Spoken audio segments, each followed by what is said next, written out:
നമ്മളെ നല്ലതുപോലെ അറിയുന്ന ദൈവമുണ്ട് കേട്ടോ. അവിടത്തേക്ക് മറഞ്ഞിരിക്കുന്ന ഒന്നുമില്ല. ഹൃദയത്തിന്റെ ചിന്തനങ്ങളും പ്രാണങ്ങളും വിവേചിച്ചറിയുന്നവനാ ദൈവം. നമ്മളിപ്പോ ഒരു സ്തോത്രം പറഞ്ഞ സ്തോത്രത്തിന്റെ ശബ്ദവും ആ ചൂടുമല്ല ദൈവം നോക്കുന്നത്, എന്തോ ഉദ്ദേശത്തോടെ പറഞ്ഞെന്നുള്ളതാണ്. പക്ഷെ നമ്മൾ മാർക്കിടുന്നത് ഭയങ്കര സ്തോത്രമാണ് കേട്ടോ. ആ കല്ലേലിയൊക്കെ കേൾക്കേണ്ടതാണ്, നല്ല പവറാണ്, അതൊക്കെ അഭിനന്ദിക്കുന്നു. പക്ഷെ എന്തോ ഉദ്ദേശത്തോടെ അത് പറഞ്ഞാൽ ദൈവം നോക്കുന്നത്. ദൈവത്തിന് മഹത്വം. ബിലിയാം പറഞ്ഞ എനിക്ക് വെള്ളിയും പൊന്നും വലിയ താല്പര്യമില്ല, പക്ഷെ സ്കാൻ ചെയ്തപ്പോൾ ഇതിന്റെ അകത്ത് മുഴുവൻ വെള്ളിയും പൊന്നും നടന്നിരിക്കുക, ദ്രവ്യാഗ്രഹം. അതുകൊണ്ടാണ് പറഞ്ഞ ഒന്നുകൂടെ പ്രാർത്ഥിക്കട്ടെന്ന്, കാരണം സമ്മാനമായിട്ടാണ്. അപ്പൊ തമ്പുരാന് മനസ്സിലായി ദ്രവ്യാഗ്രഹത്തിന്റെ കൗശലബുദ്ധി അകത്തിരിക്കുക. അതുകൊണ്ടാണ് ദൈവം പറഞ്ഞ പൊക്കോളാൻ പറഞ്ഞു. കാരണം പോകണ്ടെന്ന് പറഞ്ഞാലും പുള്ളി പോകുമെന്നുള്ളത് ഉറപ്പാണ്. പത്രോസിന് തത്തുല്യമായ ദുർബലക്കന്മാരെ പറ്റി പറഞ്ഞു വരുന്ന കൂട്ടത്തിൽ യൂദായും പത്രോസും എല്ലാം പറഞ്ഞിരിക്കുന്നതിൽ പ്രധാനപ്പെട്ട ഒരു വാക്യം, നിങ്ങളെ അവര് വാണിഭമാക്കുമെന്നാണ്. നിങ്ങളെ അവര് അന്ത്യകാലത്ത് എന്ന് പറഞ്ഞ വാണിഭം ആക്കുമെന്ന് പറഞ്ഞ ഒരു രോഗശാന്തി നടത്തിക്ക്, ആ രോഗശാന്തി TV കൂടെ കാണിക്കുക. വേറെ രോഗികളെല്ലാം അതുപോലെ തന്നെ ഇപ്പോൾ അവിടെ പരിപാടി കിടക്കുക. ഒരു തവണ എങ്ങാണ്ട് ഈ അവിടുന്ന് സ്ട്രെച്ചർ എടുത്ത് ഊരോട്ട് കടന്നു, വേറൊരപ്പൻ വീൽ ചെയർ തള്ളി ഊരോട്ട് കടന്നു. സ്ഥലം പറയുന്നില്ല. ഒരു വലിയ രോഗശാന്തി വരപ്രാന്തൻ, വെളിയിൽ നല്ല കേരളത്തിലെ വരപ്രാന്തം വന്ന് വീൽ ചെയറെ വന്ന് വീൽ ചെയറില്ല, ഈ ബെൽറ്റ് ഇട്ടേക്കാണ്. ഞങ്ങളുടെ ഒരു ആഘോഷായ ബെൽറ്റ് ആക്കണം. ഈ ഇതിനകത്ത് ഒത്തിരിയുണ്ട്. ഈ ഓഡിയോ എല്ലാം കൂടെ കൂട്ടി കൊച്ചുകളെല്ലാം കൂടെ അട്ടിച്ച് പെരുപ്പിച്ച് ലൈറ്റും എല്ലാം ഇപ്പൊ അങ്ങനെ ആണല്ലോ. സർക്കസ് കൂടാതെ ചെല്ലുമ്പോഴല്ലേ സവാരി നമ്മൾ കൺവെൻഷൻ ചെയ്യാൻ, ഇതെല്ലാം കൂടെ അടിച്ച് പെരുക്കി ഇങ്ങനെ മിന്നുന്നില്ല. അതിനെന്നെ പറഞ്ഞ ഇങ്ങനെ പല ലൈറ്റ് വന്ന് ഇങ്ങനെ മിന്നിയല്ലേ. നിങ്ങളാരും കണ്ടിട്ടില്ലേ? ഉറക്കമാ? ആ, ഞാൻ പറഞ്ഞാൽ തെറ്റും. അപ്പൊ ഈ ലൈറ്റെല്ലാം കൂടെ എനിക്ക് ഈ ഓഡിയോ എല്ലാം കൂടെ വെച്ച് അടിച്ച് പെരുപ്പിച്ച് ചാക്കോച്ചാനെ ചെയ്ത് പുള്ളി ഇതിലും കൂടെ കണ്ടാന്തം വിട്ട. അപ്പം പരപ്രാപ്തം ചോദിച്ചു സൗഖ്യമായി തെറ്റു. പുള്ളി പറഞ്ഞ ആയെന്ന് പറഞ്ഞു. ബെൽറ്റൂല പറഞ്ഞു, ബെൽറ്റൂര് ഊരൊക്കെ. അന്നേരത്തെ അന്തരീക്ഷത്തിന് ഇളക്കത്തിന് പുള്ളി നടന്ന് പോവുകയും ചെയ്തു. പിറ്റേന്ന് പിന്നെയും കുഴഞ്ഞു. യേശു സൗഖ്യമാക്കി. അങ്ങനെയാണോ? പക്ഷപാതക്കാരൻ പിന്നെയും വന്നവിടെ കടന്നു. കിടക്കെടുത്ത് നടക്കാനാണ് പറഞ്ഞു. അമ്മ പോയിട്ട് പിന്നെ ഇന്ന് വരെ ആ ഭാഗത്തോട്ട് വന്നിട്ടില്ല. അതാ യേശു സൗഖ്യമാക്കി. പക്ഷെ ഈ നാമത്തിൽ ഈ പേരിൽ ഒത്തിരി കൃത്രിമ നടക്കുക. ദൈവത്തിന് മഹത്വം. അപ്പൊ ഏതെങ്കിലും ഒരു രോഗി സൗഖ്യമായാൽ പ്രാർത്ഥിച്ചവന്റെ വിശേഷം കൊണ്ടല്ല. ഒന്ന്, വന്നവന് വിശ്വാസം, അല്ലെ അവനെ കൊണ്ടുവന്നവന് വിശ്വാസം. രണ്ട്, ദൈവനാമം മഹത്വപ്പെടാം. പൗലോസ് രോഗശാന്തി വരെ പ്രാർത്ഥന റൂമാൽ ഒത്തിരി ദേഹത്തുണ്ടാവും. പക്ഷെ എപ്പോ പ്രാർത്ഥന രോഗിയായിട്ട് ഇട്ടില്ല.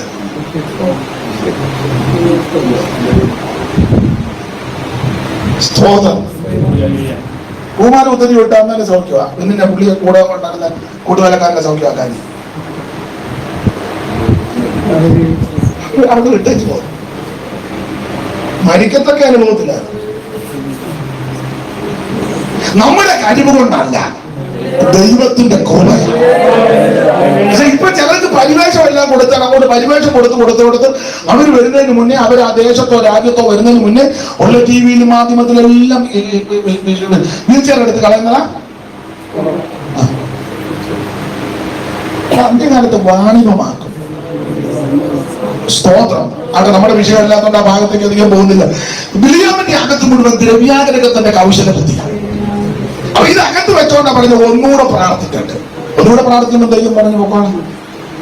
അങ്ങനെ ബിലിയാം ഇസ്രായേൽ മക്കളെ ശമിക്കുവാനായിട്ട് ഇവൻ യാത്ര ചെയ്ത മെസൊപ്പൊട്ടേമിയയിലെ പദോനിൽ നിന്ന് ബയോണിന്റെ മകനാകുന്ന ബിലിയാം എന്ന് എഴുതിയേക്കുന്നു. ഇവൻ വന്നു. ഇടയ്ക്കത്തെ കടുത്ത ദൂതനെ കണ്ട കാര്യമൊന്നും ഇപ്പൊ പറയുന്നത് നമ്മുടെ വിഷയം അതല്ലാത്തതുകൊണ്ട്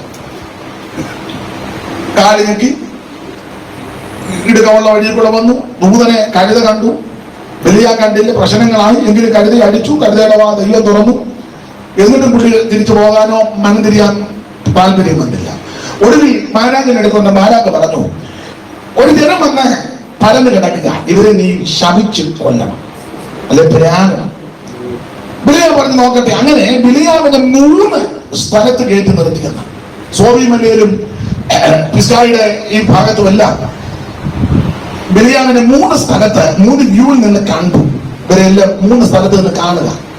കണ്ടിട്ട് ബിലിയാം പറഞ്ഞ പദത്തിൽ ഒരു ഭാഗമാണ് നമ്മൾ കുറുവാക്യമായിട്ട് വായിച്ചത്. ഇസ്രായേൽ മക്കളെ നോക്കി വെച്ച് പറയാ, ആഭിചാരം യാക്കോബിന് പറ്റുകയില്ല. ഇവരെ ശമിക്കാനാ കൊണ്ടുവന്നെങ്കിലും ദൈവത്തിന്റെ ആത്മാവ് ബിലിയാമിന്റെ വായിൽ കൊടുത്ത വചസ്സുക, ആഭിചാരം യാക്കോബിന് പറ്റത്തില്ല. ഒരു കാര്യം ഇന്ന് പകൽ ദൈവമക്കളോട് പറയാം, രക്ഷിക്കപ്പെട്ട് സ്നാനപ്പെട്ട് ആത്മബോധനെ പ്രാപിച്ച് തിരുമേശ എടുത്ത് വേർപാട് പാലിച്ച് വിശുദ്ധിയോടെ ജീവിക്കുന്ന ഒരു ദൈവ വൈതലിന് ഒരാഭിചാരവും പറ്റത്തില്ല. ഒരു ശക്തി നിന്നെ തൊടുകയല്ല. കാരണം സർവജ്ഞനായ ദൈവത്തിന്റെ ഉള്ളം കയ്യിലാണ്. അപ്പോൾ ആഭിചാരം യാക്കോബിന് പറ്റത്തില്ല, അത് ശരി. പക്ഷെ എങ്ങനത്തെ യാക്കോബാ നമ്മള് ഇന്ന് അതാ അല്പസമയം കൊണ്ടൊന്ന് ചിന്തിക്കുന്നത്. യാക്കോബിന് ആഭിചാരം പറ്റത്തില്ല. യാക്കോബ് എങ്ങനെ ആയിരിക്കണം? എങ്ങനത്തെ യാക്കോബിനാണ് ആഭിചാരം പറ്റാത്തത്? അതിന്റെ 23-ാം അധ്യായത്തിന്റെ 22-ാമത്തെ വാക്യത്തിന്റെ 2ാം ഭാഗം വായിച്ചേ. കാട്ടുപോത്തിന് തുല്യമായ ബലം അവനുണ്ട്. മതി. എങ്ങനത്തെ യാക്കോബിനാണ് ആഭിചാരം പറ്റാത്തത്? 1, കാട്ടുപോത്തിന് തുല്യമായ ബലമുള്ള യാക്കോബിന്. എന്റെ ഭാഷ പറഞ്ഞാൽ ഉണക്കസ്തോത്രം പറഞ്ഞ നീ അടിമേടിക്കും. ചിലര് ആ കയ്യടിയും സ്തോത്രവും ഇരിപ്പും നോട്ടവും കണ്ടാൽ നമുക്ക് മനസ്സിലാകുന്നത് മിക്കവാറും പരുവക്കേടാ. എന്നാൽ തിരുവചനം പഠിപ്പിക്കുക, കാട്ടുപോത്തിന് തുല്യമായ ബലമുള്ള യാക്കോബിന് ഒരാഭിചാരവും പറ്റുകയില്ല. നിന്റെ കുടുംബത്തിനും ഒരാഭിചാരം നിൽക്കുന്നില്ല. അപ്പോൾ ആഭിചാരം യാക്കോബിന് പറ്റാതിരിക്കാൻ ഒന്നാമത്തെ കാര്യം, കാട്ടുപോത്തിന് തുല്യമായ ബലമുണ്ട്. ഈ ഉപവാസ പ്രാർത്ഥനയിൽ സംബന്ധിക്കുന്ന എല്ലാവരും ആത്മശക്തികൾ നിറഞ്ഞ ദൈവത്തെ ആരാധിക്കും. നമ്മുടെ സഭയിലുള്ള എല്ലാവരും ആത്മാഭിഷേകം പ്രാപിക്കണം. പ്രായമുള്ളവരും കുഞ്ഞുങ്ങളും യൗവനക്കാരും മാതാപിതാക്കളും സകല ആൾക്കാരും ആത്മാവിൽ നിറഞ്ഞ് ദൈവത്തെ ആരാധിക്കണം. ഈ ചില ആൾക്കാരൊക്കെ പ്രായമാകുമ്പോൾ ചിന്തയുണ്ട്, ഇനി പിള്ളേരെല്ലാം ആരാധിക്കട്ടെ, ഞങ്ങൾക്ക് 10, 60, 65. സ്തോത്രം. എന്റെ അഭിപ്രായം വചനത്തെ കൂട്ടുപിടിച്ച് പറയാം. എന്റെ വചനത്തെ കൊടുക്കും. പിള്ളേരെക്കാളും നന്നായിട്ട് ആരാധിക്കേണ്ടത് പ്രായമുള്ളവരാണ്. പിള്ളേരും ആരാധിക്കണം. ഒരു ചെറിയ നരയൊക്കെ ആയിക്കഴിഞ്ഞാൽ പിന്നെ അധികം സ്തോത്രമൊന്നും പറയുന്നില്ല ചിലര്. പിന്നെ ഇതുപോലെ സൈഡ് സീറ്റിലേ ഇരിക്കുള്ളൂ. ഹോളി വന്നാൽ മൂപ്പനായി. ചിലക്ക് പിന്നെ ഫിക്സഡ് കസേര സഭയിൽ തന്നെ ഉണ്ട്. ചിലർ പിന്നെ ആകെ കൂടെ 2-3 കാര്യമേ അവരെ കൊണ്ട് ഒക്കുള്ളൂ. ഒന്ന് പ്രാർത്ഥിച്ച് തുടങ്ങാൻ കൊള്ളാം. ചിലർ പിന്നെ പ്രാർത്ഥിച്ച് അവസാനിപ്പിക്കുന്നത് അതിനുവേണ്ടി മാത്രം വരുന്ന ആൾക്കാരുണ്ട്. ചിലർ പിന്നെ സങ്കീർത്തനത്തിന്റെ മുമ്പിൽ ഒരു പ്രാർത്ഥന, അത് പുള്ളിക്ക് തന്നെ ഫിക്സഡായിട്ടിട്ടില്ല. ഇതിനെങ്ങാനും ഭംഗം വന്നാൽ സഹായം കഴിഞ്ഞ് പാസ്റ്റർക്ക് ധാരാളം കോള് വരാൻ സാധ്യത. സ്തോത്രം. വചനത്തിൽ നിന്ന് പറയട്ടെ, കുഞ്ഞുങ്ങളെയൊക്കെ നന്നായിട്ട് പ്രായമുള്ളവർ ആരാധിച്ചോണം. നിങ്ങൾക്ക് വചനത്തിൽ തിട്ടമുണ്ടല്ലോ. യാക്കോബിനെ പറ്റി പഠിക്കുന്നത് യാക്കോബ് യോസേഫിന്റെ പിള്ളേരെ 2 പേരെയും കൈ പിണച്ച് വെച്ച് അനുഗ്രഹിച്ചു. മനുഷ്യരെ പറയുന്നത് 147 വയസ്സുണ്ട് യാക്കോബിന് ഈ സമയത്ത്, മരിക്കുന്നതിന് മുമ്പ്. യോസേഫിന്റെ 2 പിള്ളേരെ കൈ പിണച്ച് വെച്ച് അനുഗ്രഹിച്ചു. പുസ്തകത്തിൽ അങ്ങനെ വായിക്കുന്ന, കൈ പിണച്ച് വെച്ച് അനുഗ്രഹിച്ചു. 147 വയസ്സുള്ള യാക്കോബ് ജരാതര ബാധിച്ച് ശയ്യാപരമ്പന ക്ഷീണതനൊക്കെയ. പക്ഷെ യോസേഫിന്റെ മിസ്രയീമിൽ വെച്ച് 2 പിള്ളേരെ മുമ്പോട്ട് കൊണ്ടുവന്നപ്പോൾ ആ വലക്കൈ എടുത്ത് അപ്പുറയുടെ തലയിൽ ഇടങ്കൈ എടുത്ത് മനുഷ്യരുടെ തലയിൽ കൈ ഇങ്ങനെ പിണച്ചു വെച്ച് അനുഗ്രഹിച്ചു. വായു കൊണ്ടെന്നാണ്. നിങ്ങൾ എന്തെങ്കിലും പറയണം. എന്തെങ്കിലും പറഞ്ഞാൽ പറ, വചനത്തിൽ നിന്ന് പറയണം. കൈ പിണച്ചു വെച്ച് അനുഗ്രഹിച്ചേച്ച് വായു കൊണ്ടെന്നാണോ?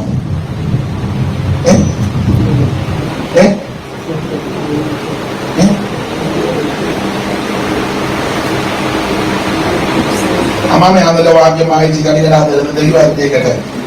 പിള്ളേരെ കൈവച്ച് മണച്ച് അനുഗ്രഹിച്ച എന്തോ വായു കൊണ്ടതാണ്.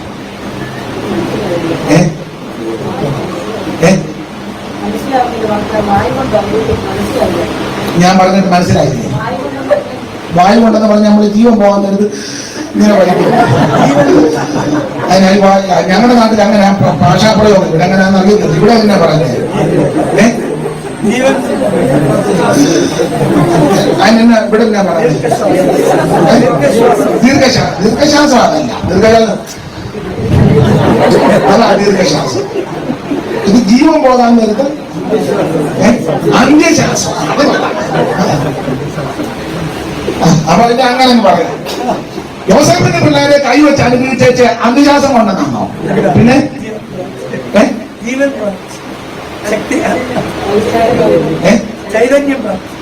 അത് ഇല്ലാതെ വായിച്ച കണ്ടാണ്. അതിപ്പോഴൊന്നും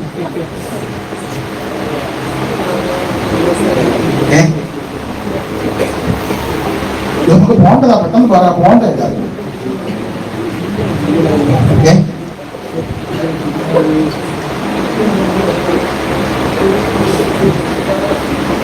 നിങ്ങൾ ചിന്തിക്കുന്നത് ഞങ്ങൾ അങ്ങനെ മറുപടി പറഞ്ഞിട്ട് ഇങ്ങനെ പ്രസംഗിച്ച് അങ്ങനെ തെളിയുണ്ടെന്നായിരിക്കും. തെളിയുന്നില്ല. ഞാൻ തന്നെ പറയാം. വായിച്ചു. നിങ്ങളെ ഉൽപ്പത്തി പുസ്തകം ഇന്നും നാളെ അല്ല ആയുസ് മുഴുവൻ വായിച്ചാൽ കാണാനില്ല. അവിടെ ഇല്ല. എബ്രായ ലേഖനം 11-ാം അധ്യായത്തിന്റെ 18-21 വാക്യം വായിച്ചു. എല്ലാ വാക്യവും വായിക്കാൻ നേരം. വിശ്വാസത്താൽ യാക്കോബ് മരണകാലത്തിങ്കൽ യോസേഫിന്റെ മക്കളെ ഇരുവരെയും അനുഗ്രഹിച്ച അന്ത്യശ്വാസം വലിച്ചെന്നല്ല, വഴിയുടെ അറ്റത്ത് ചാരി ദൈവത്തെ ആരാധിച്ചെന്ന. നമസ്കരിച്ചെന്ന മലയാളത്തിൽ ശരിയായ പ്രയോഗം ദൈവത്തെ ആരാധിച്ചെന്ന. സ്തോത്രം. കൊച്ചുമക്കളെ രണ്ടുപേരെ കൈ വിറച്ചു വെച്ച് അനുഗ്രഹിച്ചേച്ച് ഊർദ്ധശ്വാസം വലിച്ചെന്നല്ല, ദൈവത്തെ ആരാധിച്ചെന്ന. ഇപ്പൊ യാക്കോബിന് 147 വയസ്സുണ്ട്. അപ്പൊ 147 വയസ്സുള്ള യാക്കോബ് ആ ദൈവത്തെ ആരാധിക്കുന്നു.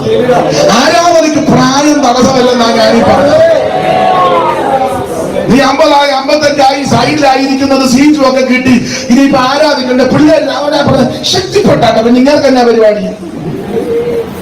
കൊച്ചുങ്ങൾ ആരാധിക്കുന്നത് നോക്കിയിരിക്കുകയാണ്. പറഞ്ഞു സ്തോത്രം. എല്ലാവരും ദൈവത്തെ ആരാധിക്കണം. ആരാധനയ്ക്ക് പ്രായം തടസ്സമല്ല.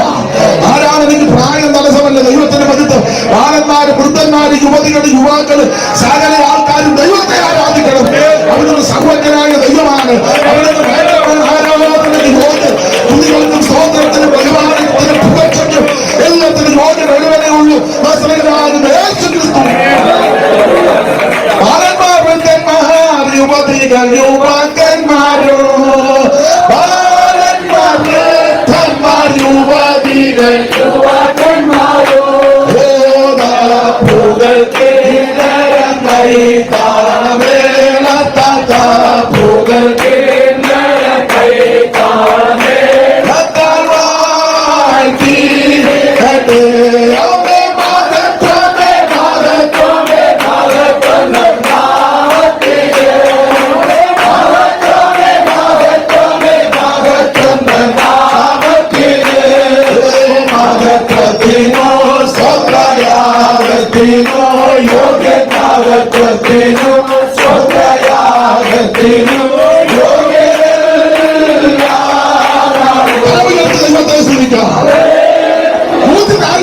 വയസ്സുള്ള യാക്കോബ് ദൈവത്തെ ആരാധിക്കുക.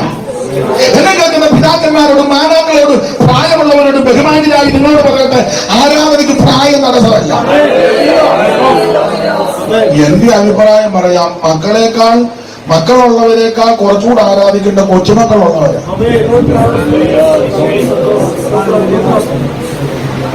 ഇത് കൊച്ചുമക്കളായി കഴിഞ്ഞാൽ പിന്നെ അനങ്ങത്ത് പോലും. കാരണം മക്കള് ഒരു അനുഗ്രഹമാണ്. മക്കളെ കോപത്തിന് നീ അവകാശം ഉദരബലം ദൈവം തരുന്ന അതിലും കുറച്ചുകൂടെ അനുഗ്രഹമായി കൊച്ചുമക്കളെ കാണുന്നത്. കൊച്ചുമക്കളുള്ളവരും മക്കളുള്ളവരെക്കാളും നല്ലതായിട്ട് ദൈവത്തിൽ. പിന്നെ കാരണം പുസ്തകത്തിൽ അങ്ങനെ വായിക്കുന്നത്, യോസേഫിന്റെ മകനാകുന്ന മനശ്ശെയുടെ മകൻ മാഹീരിന്റെ മക്കളും യോസേഫിന്റെ മടിയിൽ വളർന്ന. എങ്ങനെയാണ് യോസേഫിന്റെ മകനാകുന്ന മനശ്ശെയുടെ മകനാകുന്ന മാഹീരിന്റെ മക്കളും യോസേഫിന്റെ മടിയിൽ വളർന്നു. ഇപ്പൊ പിന്നെ അങ്ങനൊന്നും പറയത്തില്ല. പ്രായമുള്ള അപ്പനും അമ്മയും വീട്ടിലുണ്ട്, മോനും മോളും ഫ്ലാറ്റില്. എറണാകുളത്ത് നീ അപ്പനും അമ്മയും ഫ്ലാറ്റ് ആകുമ്പോ അവര് വരാൻ സാധ്യത അങ്ങനെ ഇപ്പൊ പറയാൻ പറ്റുമോ? മക്കളും കൊച്ചുമക്കളും ഒക്കെ നന്നായിട്ട് ദൈവത്തെ ചിന്തിച്ചോളാം. അത് വലിയ ഭാഗ്യമാണ് ദൈവത്തിന് മകത്ത്. അതെ, അപ്പൊ ഈ യാക്കോബിനെ ആവിചാരം പറ്റാത്തതിന്റെ ഒന്നാമത്തെ വിഷയം കാട്ടുപോത്തിന് തുല്യമായ ബലമുണ്ട്. ഉണക്കസ്തോത്രം പറഞ്ഞാൽ നീ അടി മേടിക്കും. എന്നാൽ ആത്മബലത്തിന് ആത്മനിലവിൽ കാട്ടുപോത്തിന് തുല്യമായ ബലത്തോടെ ദൈവത്തെ ആരാധിക്കുന്ന ദൈവത്തിന്റെ പൈതൽ ഒരു ആവിചാരവും പറ്റുകയില്ല. ഏതോ ദേശത്തെ ചുറ്റിപ്പോകുവാൻ ഹോർ പർവ്വതത്തിങ്കൽ നിന്ന് ചങ്ങല വഴിയായിട്ട് യാത്ര പുറപ്പെട്ടു. വഴി നിമിത്തം ജനത്തിന്റെ മനസ്സ് ക്ഷീണിച്ചു. അപ്പൊ ഈ ഭാഗത്ത് ക്ഷീണിച്ചെന്നാണ് എഴുതിയേക്കുന്നത്. മനസ്സ് ക്ഷീണിക്കുമ്പോ ശരീരം ക്ഷീണിക്കും, സ്വാഭാവികമാണ്. അപ്പൊ 21-ാം അധ്യായത്തിന്റെ 4-ാമത്തെ വാക്യത്തിൽ ക്ഷീണിച്ചു എന്നുള്ള പദമാണ്. പക്ഷെ ഇവരെ പറ്റി 23-ാം അധ്യായത്തിന്റെ 22-ൽ കാട്ടുപോത്തിന് തുല്യം ബലമുണ്ടെന്ന്. ഈ ദൈവമക്കൾക്ക് ചില പ്രത്യേക സമയങ്ങളിലൊക്കെ ചിലപ്പോൾ ക്ഷീണം ഉണ്ടാകാം, ശാരീരിക ക്ഷീണം ഉണ്ടാകാം, മാനസികമായി ചിലപ്പോൾ ക്ഷീണം ഉണ്ടായെന്ന് വരാം, സാമ്പത്തികമായി ക്ഷീണം ഉണ്ടായെന്ന് വരാം, ചിലർക്ക് ആത്മീയത്തിലും ക്ഷീണം ഉണ്ടായെന്ന് വരാം. ഈ ആത്മീയത്തിൽ ക്ഷീണം ഉണ്ടാകാൻ പല കാര്യമുണ്ട്. അതിൽ ഒന്ന് രണ്ട് പറയാം. ആരോഗ്യമൊന്നും ഉണ്ടാക്കരുത്, ഉടക്കുണ്ടാക്കരുത്. നാം ഉൾപ്പെട്ട് നിൽക്കുന്ന സഭയിൽ നല്ല നിലയിൽ ആരാധനയും പ്രാർത്ഥനയില്ലേ ക്ഷീണം ഉണ്ടാകും. ചിലർക്ക് വെറുതെ ഇതിനകത്ത് വരുന്നുണ്ട്, അവർക്ക് ഒരു ക്ഷീണവും ഇല്ല. പക്ഷെ കർത്താവിനെ രുചിച്ചറിഞ്ഞ് സത്യത്തിലും ആത്മാവിൽ ദൈവത്തെ ആരാധിപ്പാൻ സമുദായങ്ങളും സംഘടനകളും നേരത്തെ നിങ്ങളുടെ ഒക്കെ വിട്ട് പുറപ്പെട്ട ദൈവമക്കൾക്ക് ആ ഉൾപ്പെട്ട് നിൽക്കുന്ന സഭയിൽ നല്ല നിലയിൽ ആരാധനയില്ലെങ്കിൽ ക്ഷീണം ഉണ്ടാകും. ഇപ്പൊ മിക്കടുത്തും പേരിനല്ലേ വന്നിരുന്ന ചില തെറ്റിദ്ധരിക്കരുത്. ചില സഭകളില് 10 മണിക്ക് പോകുമെങ്കിൽ 10:30 ചില 10 ഒക്കെ കഴിയും 10:11 ആകും. വീട്ടു പ്രാർത്ഥനയ്ക്കും ഒക്കെ അങ്ങനെ ചിലയിടത്ത്, എല്ലായിടത്തും അല്ല. അവസാനം ചിലയിടത്ത് പാസ്റ്റർമാർ ചോദിക്കും, തെറ്റിദ്ധരിക്കരുത്, അവര് ചോദിക്കും നമുക്ക് തുടങ്ങാം. എന്നാ പാസ്റ്റർ പറഞ്ഞു ചാക്കോച്ചാൻ വന്നിട്ടില്ല, എന്നാ പുള്ളിയും കൂടെ വരട്ടെ. പിന്നെ കാരണമാണ് വിശേഷം. പക്ഷെ അവിടെ കൗൺസിലിന് പോയായിരുന്നു. ഓ മറ്റേ പുള്ളി ഇലക്ഷന് നിൽക്കുന്നുണ്ട്, ലോകം തുടങ്ങാൻ പോവാ, പാസ്റ്ററെ കൊണ്ട് വോട്ട് ചെയ്യാൻ പോകുന്നു.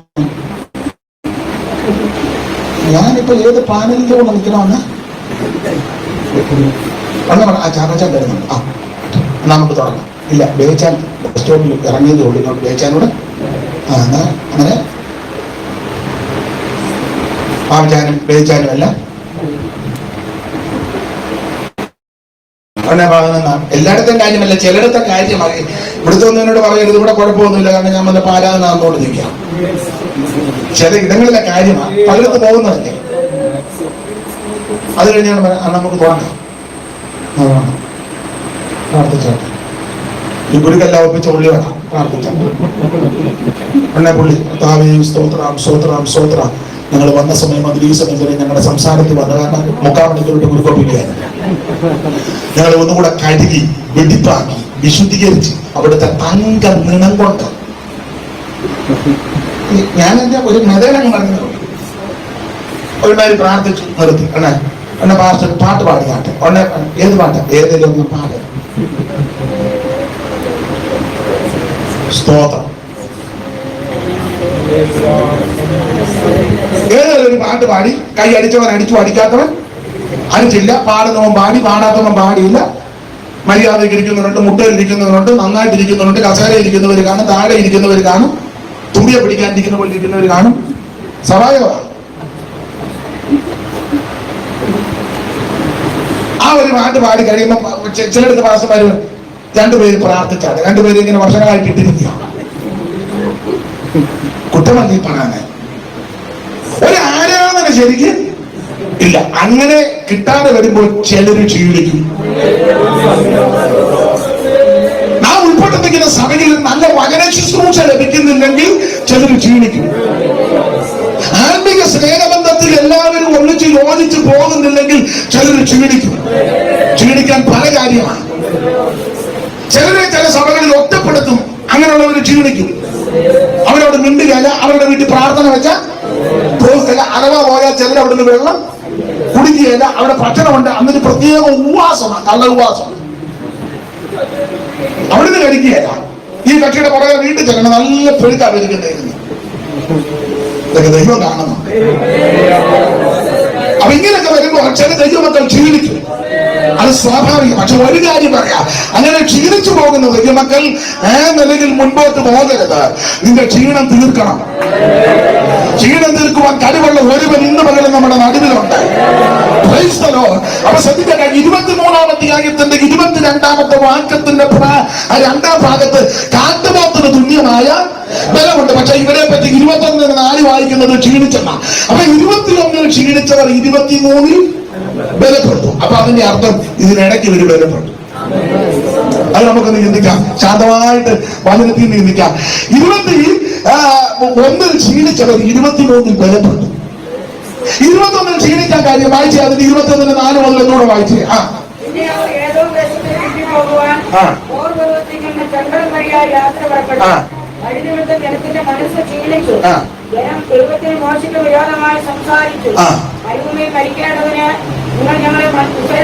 അതെ, ആ ഭാഗമൊക്കെ നിങ്ങൾക്ക് അറിയാവുന്നത് കൊണ്ട് അധികം വിവരിക്കണ്ടല്ലോ.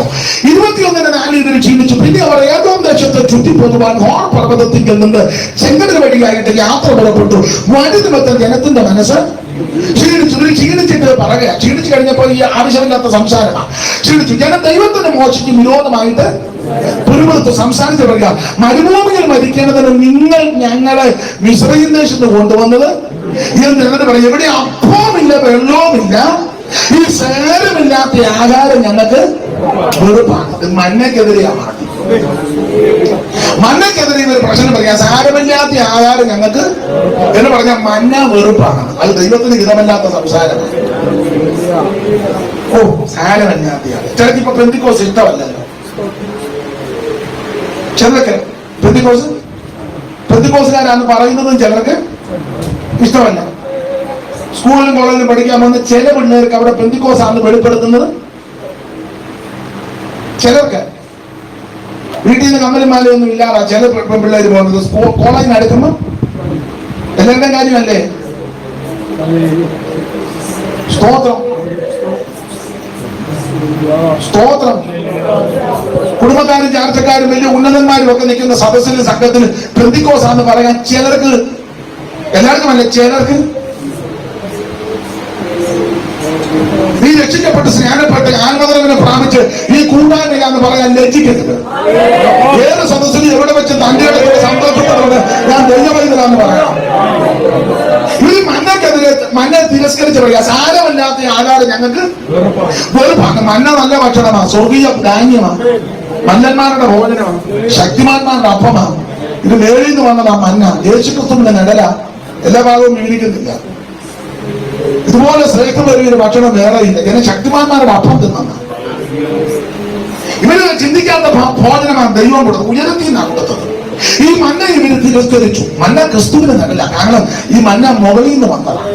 പുലിപ്പിയാലേഖനം പഠിക്കുമ്പോൾ മുകളിൽ നിന്ന് വന്ന ഒരുവനേ ഉള്ളൂ, യേശു ക്രിസ്തു മാത്രം. ബാക്കി സകല ആൾക്കാർ താഴെ നിന്ന് മേളിലോട്ട് പോകാനിരിക്കുമ്പോൾ പോകുമ്പോൾ മുകളിൽ നിന്ന് ഇറങ്ങുമെന്ന ഒരുവൻ മാത്രമേ ഉള്ളൂ, നസറേയനായ യേശു ക്രിസ്തു. ദൈവത്തിന് മഹത്വം. പുലിപ്പിയാലേഖനം നമ്മൾ പഠിപ്പിക്കുന്നത് ഇങ്ങനെയാണല്ലോ, ദൈവരൂപത്തിലിരിക്കുക, ദൈവത്തോടുള്ള സമത്വം മുറുകെ പിടിച്ചുകൊള്ളണമെന്ന് വിചാരിക്കാതെ ദാസരൂപമെടുത്ത് വേഷത്തിൽ മനുഷ്യനായി തന്നെത്താൻ താഴ്ത്തി മരണത്തോളം, ക്രൂശിത മരണത്തോളം അനുസരണമുള്ളവനായി തന്ന ക്രിസ്തു. ആ ക്രിസ്തുവിന് നിങ്ങളുടെ മന്ന. ഈ മന്നയായി ഇതിനെ തിരസ്കരിച്ചത്. അപ്പൊ ഇവര് പറഞ്ഞ് സാരമില്ലാത്ത ആഹാരം ഞങ്ങൾക്ക് വെറുപ്പാണ്. മന്ന ക്രിസ്തുവിനും വചനത്തിനൊക്കെ നിഴലാണ്. ഇവര് തിരസ്കരിച്ചു. അത് ദൈവത്തിന് ഇഷ്ടപ്പെട്ടില്ല. അപ്പൊ നമ്മള് അഗ്നിസർപ്പത്തെ അറിയിച്ചു. അഗ്നിസർപ്പം വന്ന് ഇവരെല്ലാം കഴിച്ചു. ഈ തിരസ്കരിച്ചവനെ, അപമാനം പറഞ്ഞവനെ എല്ലാം അഗ്നിസർപ്പം. ഈ സർപ്പം വന്നിട്ട് സഭാ ബോർഡ് നോക്കിയല്ല കടിക്കുന്നത്. IPC ആണോ, ചർച്ചക്കോടാണോ, അസംബ്ലീസ് കോടാണോ എന്നാണ് പാമ്പ് കടിക്കുന്നത്. നമ്മൾ വലിയ ബോർഡൊക്കെ വെച്ചിട്ടുണ്ട്. ഇത് IPC വെച്ച ഒരു പാമ്പ് കയറി കടിക്കില്ല. അസംബ്ലീസ് കോഡെന്ന് AG വലിയ അക്ഷരത്തിൽ വെച്ച പാമ്പിന് AG IPC ചർച്ചക്കോടും വിഷയമാണ്. ഞാൻ സഭയുടെ സെക്രട്ടറിയാ, ഇനി ആയിരിക്കും ആദ്യം കാണിക്കുന്നത്. ഞാൻ കൗൺസിൽ മെമ്പറാ, ഇതിനെ പണ്ടേ കാണിച്ചതാണ്. പാമ്പിന് ഇതൊന്നും വിഷയമല്ല. പാമ്പ് വന്ന് ഈ മന്നയെ എതിർത്തവനും മന്നയെ തിരസ്കരിച്ചവനും എല്ലാം കാണിച്ചു. ആദ്യം കണി കൊണ്ടവനെല്ലാം പെടുപെടാന്ന് കത്ത് വീട്ടില്ല. കുറെ ആൾക്കാർ സമയമായ അമ്മ നോക്കുന്നുണ്ട്, പറയണേ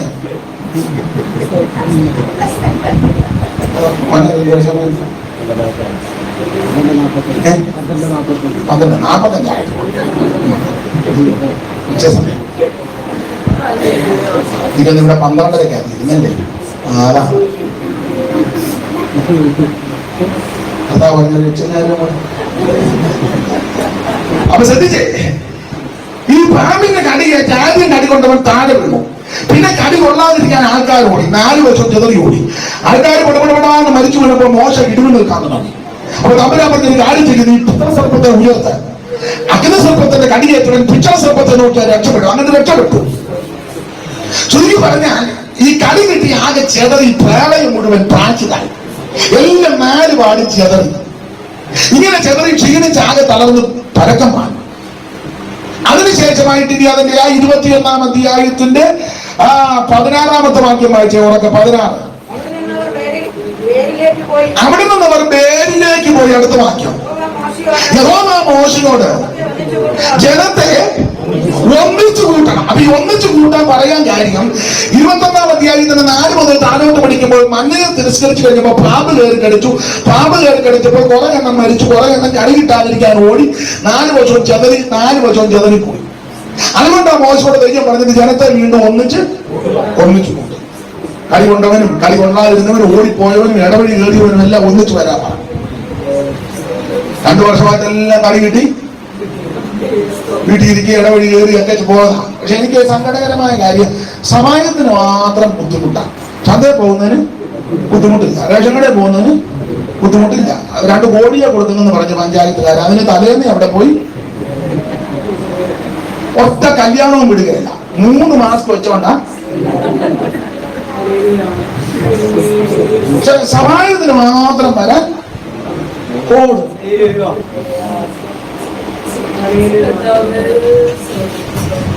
സ്തോത്രം. ഗവൺമെന്റ് വെറുതെ കിറ്റ് കൊടുക്കുക, അതിന് പോകും. പോകൂടാ, ഞാൻ പോകുന്നില്ല, ഞാനും പറഞ്ഞില്ല. നടക്കാൻ മേലെ ഓട്ടോ പിടിച്ച്. പക്ഷെ സമയത്തിന് മാത്രം. നമ്മുടെ വിഷയമല്ല. വിട്ടെ അമ്മാമ ഇനി പിന്നെ മാറ്റിയാൽ നോക്കും. ഞാൻ പിന്നെ പറയാൻ ദൈവത്തിന് മറന്നു. അപ്പൊ ശ്രദ്ധിച്ചേ, 4 വർഷവും ചെതറി ഓടി. അതുകൊണ്ടാണ് നമ്പരാൻ പറഞ്ഞത്, മോശയോട് പറഞ്ഞത് ജനത്തെ ഒന്നിച്ച്. അതിന്റെ അർത്ഥം കിണറ്റിന്റെ ഒന്നിച്ചു കൂടാം. ഈ കിണറിന്റെ സമീപത്ത് എല്ലാവരും ഒന്നിച്ചു പോകണം. കടി കിട്ടിയവനും കടി കിട്ടാതിരുന്നവനും ഓടിയവനും പരക്കം മാഞ്ഞവനും ഇടപെടി കയറിയവനും അതിലെ പോയവനും ഇതിലെ പോയവനും എല്ലാം ഈ കിണറ്റിന്റെ ഒന്നിച്ചു കൂടാൻ പറഞ്ഞു. 2 വർഷമായിട്ട് അതിലെല്ലാം പോയി. എല്ലാം സൂമിനകത്തൂടെ ആയിരുന്നല്ലോ ലോകം. ഇനി ഏതും ഒന്നിച്ചെല്ലാം കൂടെ, സഭായത്തിനൊന്നിച്ചു കൂടെ. ദൈവം അങ്ങനെ വഴി ഒരുക്കി തരിക. 2 വർഷം കൊണ്ട് ശരിക്കും പഠിച്ചില്ലേ എല്ലാവരും? ഇനിയെങ്കിലും ഇതിന് ഭയപ്പെടാതെ വണ്ണം ദൈവത്തിൽ ഭയപ്പെട്ട്, ദൈവത്തിൽ ആശ വെച്ച്, ദൈവത്തെ ഭജിച്ച് എല്ലാവരും ഒന്നിച്ചു കൂടി ദൈവത്തെ ആരാധിക്കേ. അപ്പൊ ഈ കിണറ്റുകാരെല്ലാം കൂടെ ഒന്നിച്ചു കൂടി. ഞാൻ അവർക്ക് വെള്ളം കൊടുക്കുമെന്ന് കൽപ്പിച്ച കിണറ് അത് തന്നെ അടുത്ത വാക്യം. ആ സമയത്ത് ഇസ്രായേലിനൊക്കെ കിണറ് പൊങ്ങി വരാൻ പറഞ്ഞാൽ വെള്ളം പൊങ്ങി വരണമെന്നാണ് അതിന്റെ അർത്ഥം. പേപ്പറിലൊക്കെ വായിക്കുന്ന കിണർ താഴുമെന്നാ, പക്ഷെ ഇവിടെ വായിക്കുന്ന കിണർ പൊങ്ങി വരാൻ. അപ്പൊ കിണറ് പൊങ്ങി വാ. ആ കിണറിന് പാടി വന്ന് വെള്ളം പൊങ്ങി വരണം, അതിന് പാടണം. അടുത്തത്, പ്രഭുക്കന്മാര് കുടിച്ച കിണർ. അടുത്ത വാക്യം വായിക്കേണ്ടത്, വായിച്ചാൽ ബൈബിളൂടെ പ്രസംഗിച്ചാലും തീരുകയില്ല. നമുക്ക് ഒരു ഭാഗം എടുത്താൽ മതി. പ്രഭുക്കന്മാര് കുടിച്ച കിണർ. അപ്പൊ ചുരുക്കി പറഞ്ഞാൽ 21-ാം അധ്യായത്തിന് 4 ക്ഷീണിച്ചവർ 23-ാം അധ്യായത്തിന് 22-ൽ കാട്ടുപോത്തിന് തുല്യമായ ബലം പ്രാപിച്ചു. ആ ബലം എങ്ങനെ കിട്ടിയെന്നാ പഠിക്കുന്നത്. കളി കൊണ്ട് ക്ഷീണിച്ച് അവശരായി തളർന്ന ആൾക്കാരെ കിണറ്റിങ്കരെ ഒന്നിച്ചു കൂട്ടി. കൂടുതലായിട്ട് പറഞ്ഞു, ഒന്നിച്ചു കൂടി എല്ലാവരും പാട്ട് പാടണം. ഈ സഭയിലുള്ള എല്ലാവരും ഒന്നിച്ചൊന്ന് പാടിക്കുക. എന്തോ അന്തരീക്ഷം വന്നറിയാം. എല്ലാവരും കൈകളടിച്ച് ചേർന്നൊന്ന് പാടിക്കേ. അങ്ങനെ ചില സഭയിൽ അങ്ങനല്ലോ. ചിലരുടെ കൈയടിയും പാട്ടും കണ്ടാൽ നമുക്ക് അവരെ ഇപ്പൊ തന്നെ വളരെ മെഡിസിൻ ഹോസ്പിറ്റലിൽ അഡ്മിറ്റ് ആക്കാൻ ഹോസ്പിറ്റലിൽ കൂടെ കൊണ്ടു. ഇല്ല, ഇതവിടെ അടുത്ത ഹോസ്പിറ്റലിൽ കൊട്ടാരക്കര. അന്ന് അങ്ങോട്ട് പോയേക്കാം. ചിലരുടെ ഇരിപ്പ് കണ്ടില്ലേ? അതേസമയം കല്യാണത്തിന് ഭക്ഷണം ഇരിക്കുന്നിടത്തോ നിങ്ങളെ തെറ്റിദ്ധരിക്കാൻ പറയുന്ന ഷട്ടർ തുറക്കാൻ ഇങ്ങനെ നോക്കിയാലിരിക്കും. ഏത് ഷട്ടറാ? പിടിച്ചൊരു കേട്ടോ കയറിയാലെങ്ങനെ ഉടനെ ഇരിക്കുമോ? ഇങ്ങനെ നോക്കും. പ്രാർത്ഥിക്കുന്നതിന് മുന്നേ പപ്പടം കഴിച്ച് കട്ട്ലേറ്റും ഞാൻ എന്റെ കണ്ണെ കുറിച്ച് കണ്ട കാര്യമാണ്. അവിടെ ഞാൻ ഈ പാസ്റ്റർമാരോട് പറയും, ഞാൻ എന്നെയും കൂടെ വിവാഹ ശുശ്രൂഷ തീരുമ്പോഴേ ആ ഭക്ഷണത്തിന് കൂടെ അങ്ങ് കയ്യോടെ പ്രാർത്ഥിച്ചു. കാരണം ഈ ഷുഗറും പ്രഷറും ഒക്കെ ഉള്ള ഒത്തിരി എണ്ണമുണ്ട്. തന്നെ കല്യാണ ശുശ്രൂഷ അതിലിപ്പോ 1-1.5 നിർത്തുന്നതുകൊണ്ട് നിങ്ങളെല്ലാവരും നിങ്ങൾ പ്രാർത്ഥിക്കണം. ഇതെല്ലാം വെച്ചുകൊണ്ടിരുന്ന് പ്രാർത്ഥിക്കുന്ന ആരാന്ന് നോക്കിയിരുന്ന നടപടിയുള്ള കേസല്ല.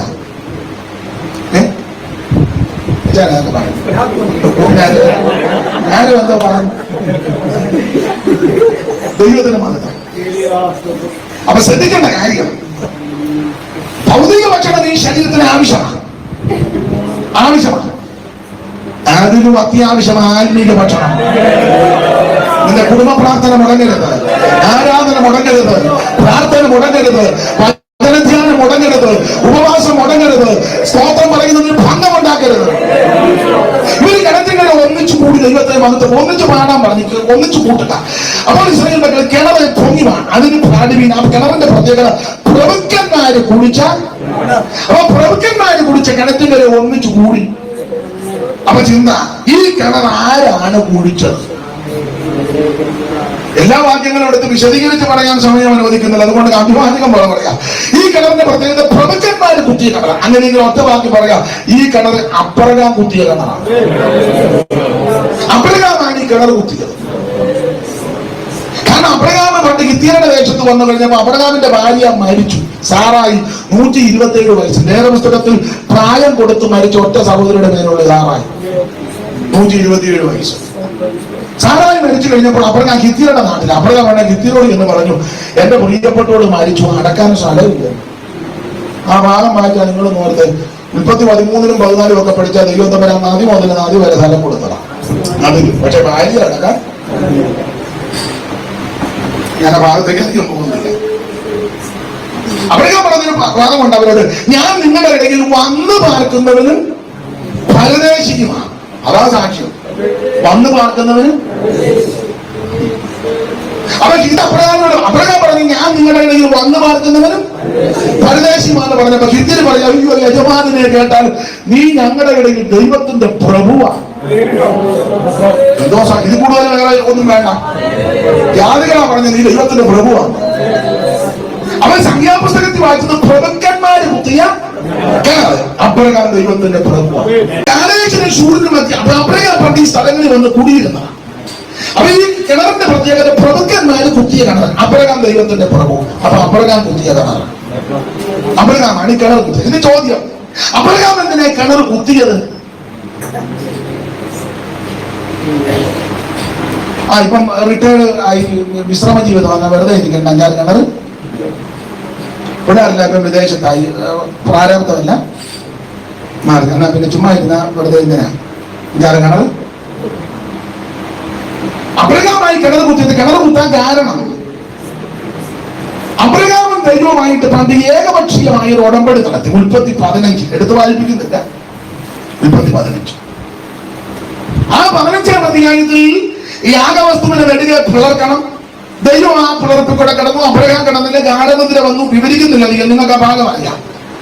ആ ഗാഠനിദ്ര രാജപക്ഷി ഇറങ്ങി അബ്രഹാം അതിനെ ആട്ടിക്കളഞ്ഞു. ഉടലിന്മേൽ ഇറങ്ങിയപ്പോൾ ദൈവമക്കളുടെ ഒരു ദൂത് അതിൽ നിന്ന് പറയാനുള്ളത്, ആട്ടിക്കളയേണ്ടതിനെ ആട്ടിക്കളയണം, അകത്ത് നിർത്തേണ്ടതിനെ അകത്ത് നിർത്തണം, അടുപ്പിക്കേണ്ടതിനെ അടുപ്പിക്കണം, മാറ്റി നിർത്തേണ്ടതിനെ മാറ്റി നിർത്തണം എന്ന് പറഞ്ഞ വേർപാട് പാലിച്ചോളണം.